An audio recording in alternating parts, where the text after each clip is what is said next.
तो hello guys, welcome back to traders bay. और मैं अभी वीडियो बना रहा हूँ 9 बजे रात के, वो भी। और इसके सीधा 15 घंटे पहले ही ईरान ने इसराइल पे अटैक कर रखा है विद 200 मिसाइल्स एंड ड्रोन्स। अब मेन इंपॉर्टेंट ये है कि इसके बाद क्या होने जा रहा है। अगर यहाँ तक बात रुक जाती है तो बहुत बढ़िया बात रहेगी पूरे वर्ल्ड इकोनॉमी के लिए। बट अगर इसराइल इसका रिस्पॉन्ड देता है ईरान को और ये अटैक फर्दर करता है इसराइल ईरान पे, तो इसका मतलब ये रिवेंज वॉर शुरू हो जाएगी। और इसके बाद वॉर का एक तरीके से आप कह सकते हैं जो सिलसिला है वो कंटिन्यू हो जाएगा और वर्ल्ड वॉर 3 की तरफ मार्केट बढ़ते जाएगी। डूम्सडे क्लॉक के बारे में आप लोगों को पता ही होगा और डूम्सडे क्लॉक के बहुत ही करीब है हम लोग। सो इसका इम्पैक्ट क्या हो सकता है जो मार्केट पे पड़ सकता है। जो जितने भी स्टॉक मार्केट है वर्ल्ड वाइड सारे क्रैश होंगे। नैस्डैक तो ऑलरेडी लास्ट डे फ्राइडे को ही अच्छे खासे रिजेक्शन के साथ क्लोज हुआ। गोल्ड हमारा 2430 का हाई लगा के एक स्ट्रॉन्ग रिजेक्शन के साथ क्लोज हुआ है। ऑयल, मेन जो मिडिल ईस्ट एरिया है वो ऑयल के लिए ही फेमस है। क्रूड ऑयल प्राइसेस हमारे यहाँ से हाई होते हुए शूट अप होते हुए दिख सकते हैं। GBUSD हमारा लास्ट वीक अपने सपोर्ट को टच किया है काफ़ी दिनों के बाद, जो मैं लेवल्स आपको बता रखे थे। GPJPY मैंने आपको 193.5 का एक रेजिस्टेंस बता रखा था, बट वहाँ से पहले ही 193 से ही मार्केट रेजिस्ट होके नीचे जा चुकी है।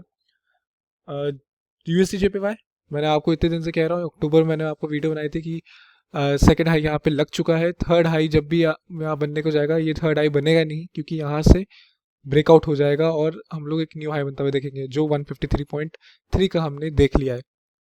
सो मेरी एनालिसिस 6 महीने पहले की अभी भी सच हो रही है।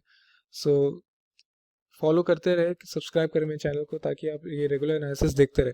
नैस्डैक हमारा स्ट्रॉन्ग रिजेक्शन के साथ क्लोज हुआ है और वॉर का इम्पैक्ट सारे stock market, Indian stock market पे भी अच्छा खासा पड़ेगा। तो चलते सीधा गोल्ड की तरफ।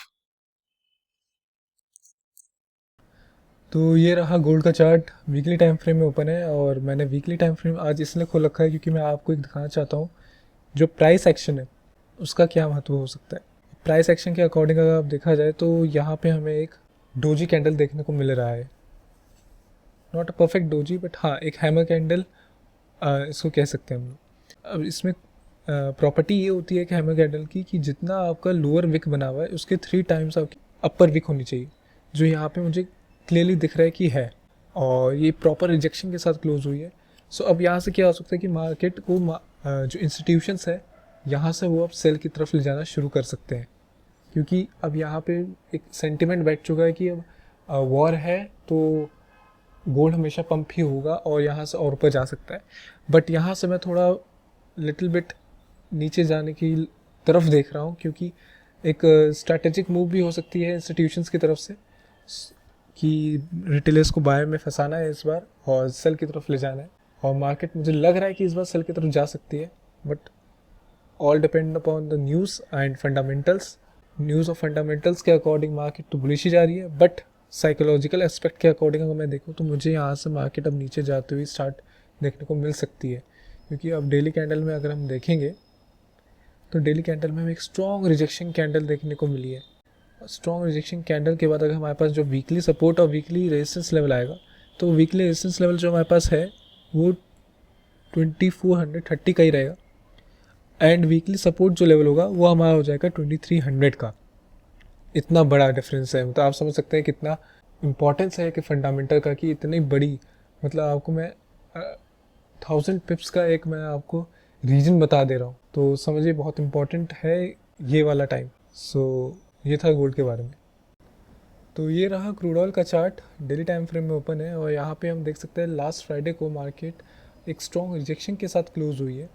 बट ये स्ट्रॉन्ग रिजेक्शन उस समय क्लोज हुई थी जब तक ईरान ने अटैक नहीं किया था। अब ईरान ने अटैक कर दिया है और मिडिल ईस्ट में टेंशन्स बढ़ रही हैं, तो इसके जो इम्पैक्ट हो सकता है यहाँ से मार्केट हमें अब सीधा शूट अप होते हुए दिख सकती है टूवर्ड्स 90 की ओर, $90 की ओर। उसके बाद हमारे पास जो नेक्स्ट रेजिस्टेंस लेवल बन जाएगा वो 93 का बन जाएगा। तो वीकली रेजिस्टेंस लेवल मैं अभी अब 90 कर रहा हूँ, क्योंकि जब मैंने सैटरडे को एनालिसिस की थी और मैंने लेवल्स निकाले थे तब वो मेरे लेवल्स थे। वीकली रेजिस्टेंस हमारा 87.8 का था और वीकली सपोर्ट मेरा 82.9 का बन रहा था। बट अब अगले दिन ही जब ईरान ने अटैक कर दिया इसराइल पे, तो मेरा वीकली रेजिस्टेंस लेवल 90 का हो गया है और वीकली सपोर्ट लेवल हमारा अब हो गया है 82.8 का ही, क्योंकि यहाँ से एक परफेक्ट बाय निकलते हुए मिल सकती है। तो अगर हम यहाँ से एक फिबोनाची ड्रॉ करके देखें या तो सेम है 82.8 से लेकर 83.6 तक का लेवल हो, तो वही 82.9 का लेवल हमारे पास जो आ रहा है वो एक गोल्डन रीजन के अंदर है। तो ये था क्रूड ऑयल के बारे में। तो ये रहा GBP/USD का चार्ट, डेली टाइम फ्रेम में ओपन है और हम देख सकते हैं काफ़ी दिनों बाद मार्केट अब उस सपोर्ट लेवल पे आ चुकी है 1.245 की तरफ, एंड जो सपोर्ट लेवल है वो मार्केट ने रीच कर लिया है। तो अब हमारा जो वीकली रेजिस्टेंस लेवल जो हमारा बनता है वो हमारा बनेगा 1.255 का, क्योंकि यहाँ से मार्केट पोटेंशियली बाय भी जा सकती है, क्योंकि सपोर्ट पे खड़ी है और सपोर्ट पे एक सिंपल सा फंडा होता है कि आप सपोर्ट पे बाय ही करते हो। सो वो हमारा जो रेजिस्टेंस लेवल है वीकली का वो 1.255 का है। और जो वॉर का इम्पैक्ट है उस हिसाब से मैं गोल्ड डॉलर को थोड़ा स्ट्रांग होते हुए देखूंगा, क्योंकि डॉलर एक सेफ हेवन करेंसी है, बट गोल्ड के सामने तो नहीं है ऑब्वियसली। एक ऐसा सिनेरियो हमें देखने को मिल सकता है जहां हमें गोल्ड और डॉलर इंडेक्स दोनों स्ट्रॉन्ग होते हुए देख सकते हैं। तो फंडामेंटली डॉलर भी स्ट्रॉन्ग है ही, और जो हमारा वीकली सपोर्ट लेवल अब हमारा बनेगा वो तो ऑलरेडी सपोर्ट पे है ही GBP/USD, बट अगर ये सपोर्ट ब्रेक होता है तो हमारे पास 1.23 का एक सपोर्ट लेवल हमारे हाथ में। तो ये था GBP/USD के बारे में।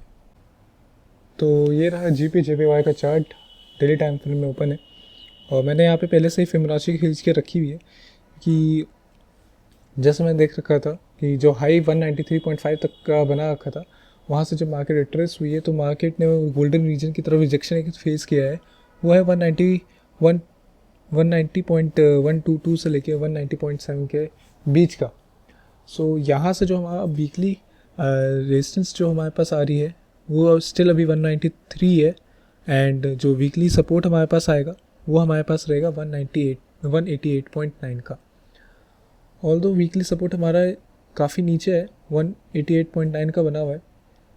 यहाँ तक मार्केट रिट्रेस नहीं होनी चाहिए, क्योंकि JPY ऑल्दो वीक होते जा रहा है, क्योंकि USD JPY में हम देख रखे हैं कि ऑलरेडी हाई ब्रेक हो रखा है। सिमिलरली तो हम यहाँ पे एक्सपेक्ट कर सकते हैं कि JPY का थोड़ा वीकनेस हमें यहाँ पे भी शो होने को मिल सकता है।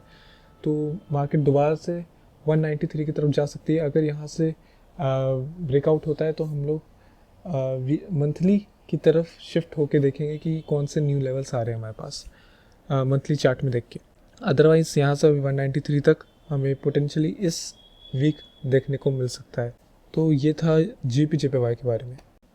तो ये रहा USD JPY का चार्ट, डेली टाइम फ्रेम में ओपन है और यहाँ पे हम देख सकते हैं कि जो वीकली जो हमारा ऑल टाइम हाई तो नहीं कह सकते, बट हाँ जो हमारा हाई था वो 151.892 का था, 941 का सॉरी, जो यहाँ से ब्रीच हो चुका है कब का, और 2 डेली क्लोजिंग हमारे ऊपर आ चुकी है, एक्चुअली सॉरी 3 आ चुकी हैं डेली क्लोजिंग पर। तो अब मार्केट यहाँ से पॉसिबली अगर बुलिश होनी है, जो मुझे लग रहा है कि बुलिश ही होगी, 152 जो हमारे पास लेवल होगा, 152 लेवल जो होगा हमारे पास वो एक परफेक्ट बाइंग एरिया होगा, और इससे अच्छा बाइंग एरिया हमें वीकली टाइम फ्रेम में देखने को मिल सकता है, जो है ये। मार्केट ने इस रीजन को ब्रेकआउट कर रखा है। अब मार्केट यहाँ पे अगर एक हफ़्ता भी यहाँ पे क्लोजिंग अच्छी दे देती है तो हम लोग यहाँ से एक मार्केट का रिट्रेस होने का वेट करेंगे, जो होगा ट्रेसमेंट लेवल वो होगा हमारा 151.2 का, और वहाँ से हम लोग एक continue further movement, upward movement हम लोग एक्सपेक्ट कर सकते हैं। USD JPY को जैसे मैंने आपको कह रखा था, अक्टूबर से ही कह रखा था कि थर्ड टाइम जो होगा मार्केट इसको ब्रीच करने ज़रूर आएगी और ब्रीच करेगी, और इस बार मार्केट थर्ड टाइम आया और ब्रीच की। तो जुड़े रहिए, सब्सक्राइब कर दीजिए मेरे चैनल को, क्योंकि ऐसे परफेक्ट एनालिसिस आपको ज़रूर देखने को मिलेगी हर समय और हर संडे। तो ये था USD JPY के बारे में। तो ये रहा नैस्डैक का चार्ट, वीकली टाइम फ्रेम में ओपन है, एंड मार्केट को देख सकते हैं, मार्केट ने 18,000 की अबव क्लोजिंग दी है।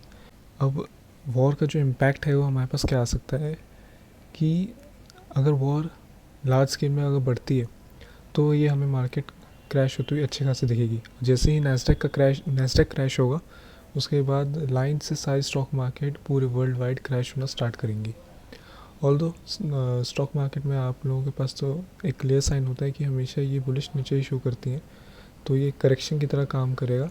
और जो हम काफ़ी दिन से वेट कर रहे थे करेक्शन का, वो 16,500 का लेवल पे मार्केट ज़रूर आएगी और यहाँ से रिटेस्ट करके दोबारा से ऊपर हम लोग एक मूव एक्सपेक्ट कर सकते हैं। अगर हमारे पास क्रैश देखने को मिलता है तो हमारे पास 15,719 से लेके 16,240 का लेवल होगा।